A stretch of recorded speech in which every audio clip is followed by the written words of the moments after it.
একটি ট্রেন এসেছিল প্ল্যাটফর্মে। লোকজনের আনাগোনা একটু কম। শেষ ট্রেনটা হুইসেল বাজিয়ে ধোঁয়া উড়িয়ে তার যাওয়ার ইঙ্গিত দিচ্ছে। জ্যোৎস্না রাতের পর অষ্টমীর চাঁদখানা ক্ষয়ে গেলেও তার আলোতে স্টেশনখানা এক অদ্ভুত অনুভূতিতে জড়িয়ে রয়েছে। স্টেশনখানা যে খুব বড় এমন নয়, মাঝারি গোছের। তবে দিন মানে লোকজন চলাচল করলেও রাতের দিকে বেশ ফাঁকা ফাঁকা।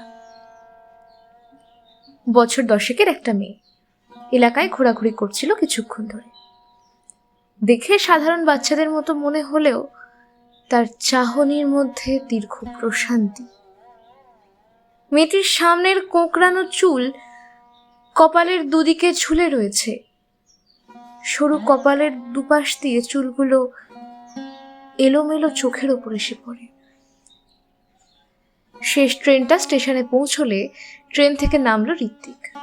পুরো নাম ঋত্বিক চক্রবর্তী। আজ অনেক দিন পর সে ট্রেনে ভ্রমণ করেছে।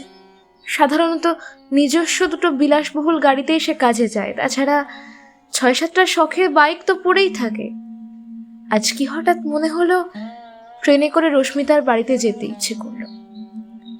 রশ্মিতা সদ্য কলেজে প্রবেশ করেছে।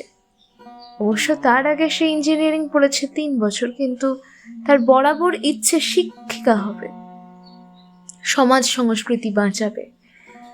রশ্মিতাকে বাড়িতে সবাই রাধিকা বলে ডাকে। তার সাথে ঋত্বিকের পরিচয় হয় কলেজেই। ঋত্বিক ওদের কলেজে কোনো একটা অনুষ্ঠানে গিয়ে রশ্মিতাকে দেখে মুগ্ধ হয়ে যায়, কিন্তু প্রথম দেখাতেই কিছু বলতে পারেনি। তারপর ফেসবুকে তার নাম খুঁজে ফ্রেন্ড রিকোয়েস্ট পাঠায়। অবশেষে সেখান থেকেই তাদের বন্ধুত্ব হয়।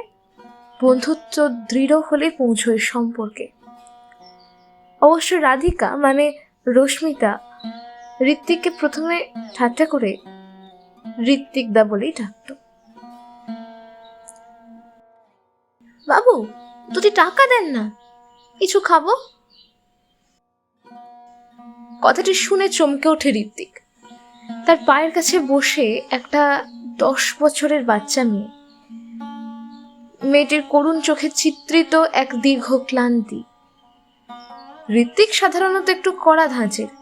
সে মনে করে সমাজে মানুষ ইচ্ছে করেই ভিক্ষা করে কাজ করার বদলে। এরকম অনেককেই সে দেখেছে, তাই সে এইসব দান ধ্যানের ব্যাপারে উদাসীন। তাই সে মেয়েটিকে কিছু বলতে যাবে এমন সময় ট্রেন থেকে নামলো রশ্মিতা। সে তার ব্যাগ থেকে 1 প্যাকেট বিস্কুট মেয়েটিকে খেতে দিল। তাতে ঋত্বিক কিছু বলতে যাবে তার আগে রশ্মিতা ইশারা করে ওর ইশারাকে গিলে নিয়ে ওকে শান্ত করে দিল। এদিক থেকে ঋত্বিক দুর্বল। আসলে তার সাধনার ফল তো তাই। আসলে রশ্মিতার এই ভালো মানসিকগুলোই ঋত্বিককে বেশি আকর্ষণ করে, সে নিজে রুক্ষ মানুষ হলে। আবার রশ্মিতাও জানে ঋত্বিকের এমন হওয়ার কারণ। আসলে যারা দারিদ্রতা স্পর্শ করে বড় হয়, যারা ছেলে মানুষই খুনসুটি করার বয়সে দুবেলা অভুক্ত থেকেও বাঁচার স্বপ্ন দেখে, তাদের মনের বাইরে এক ঢাল তৈরি হয়ে যায়, যেই ঢাল তাদের মনের মধ্যে আর কষ্ট পৌঁছতে দেয় না। কিন্তু ঝিনুকের শক্ত খোলসের মধ্যেই যে মুক্তোর সন্ধান মেলে, সেই মুক্তটাই খুঁজে পেয়েছিল ঋত্বিকের মধ্যে। ঋত্বিক এবার একটু শান্ত থাকে, চুপচাপ দাঁড়িয়ে থাকে। রশ্মিতাই কথা বলুক বরং মেয়েটির সঙ্গে। রশ্মিতা মেয়েটিকে জিজ্ঞাসা করলো, তোমার নাম কি? মেয়েটি জবাব দেয় না। রশ্মিতা জিজ্ঞেস করলে মেয়েটি এবার জবাব দেয়, অপরাজিতা। মেয়েটির মাথায় হাত বুলিয়ে দেয় রশ্মিতা। সে বুঝতেই পারছে মেয়েটি অনেক সময় ধরে খিদের জ্বালা সয়েছে। এবার যখন ভাগ্য বলে খাবার পেয়েছে, তখন তার না খেয়ে কি অপেক্ষা করা যায়? মেয়েটির খাওয়া শেষ হলেই রশ্মিতা তার জলের বোতলটা এগিয়ে দেয় মেয়েটির দিকে। মেয়েটি ঢক ঢক করে জল খায়। এক চরম প্রশান্তির ছোঁয়া পেয়ে মেয়েটির চোখ যেন ঘুমে জড়িয়ে যায়। রশ্মিতা এবার তাকে আবার প্রশ্ন করে, তোমার বাবা মা কেউ নেই? মেয়েটি একদৃষ্টে তাকিয়ে থাকে প্রশ্নটি শুনে। তারপর জবাবে সে দুদিকে ঘাড় নেড়ে জানায়, নেই। রশ্মিতা বলে, আচ্ছা, তুমি খাবার না পেলে কি করতে? প্রশ্নটি যেন আচমকা ছটকা দেয় ঋত্বিকের মনে।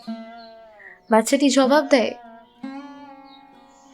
ওই চাঁদের দিকে তাকিয়ে মাকে বলতাম, মা, আমার না খুব খিদে পেয়েছে, কিছু খেতে পাইনি মা। তারপর ওই স্টেশনের কল থেকে জল খেয়ে শুয়ে পড়তাম। মেয়েটিকে আরো এক প্যাকেট বিস্কুট দিয়ে রশ্মিতা বলে, কালকে সে তাকে নিতে আসবে তার থাকার ব্যবস্থা করবার জন্য।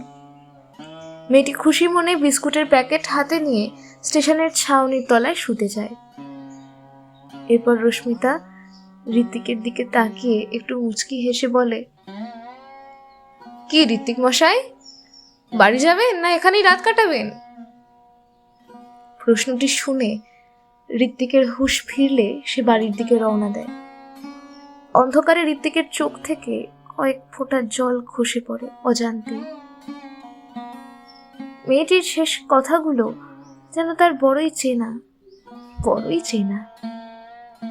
তার বাবার মুখে সে শুনেছে, যখন তার বাবা খাবারের শেষটুকু ঋত্বিকের পাতে তুলে দিতেন এবং ঋত্বিক তাকে খেতে বললে তার বাবা হাসতেন আর চাঁদের দিকে তাকিয়ে বলতেন, ক্ষুধার রাজ্যে পৃথিবী গদ্যময়, পূর্ণিমার চাঁদ যেন ঝলসানো রুটি।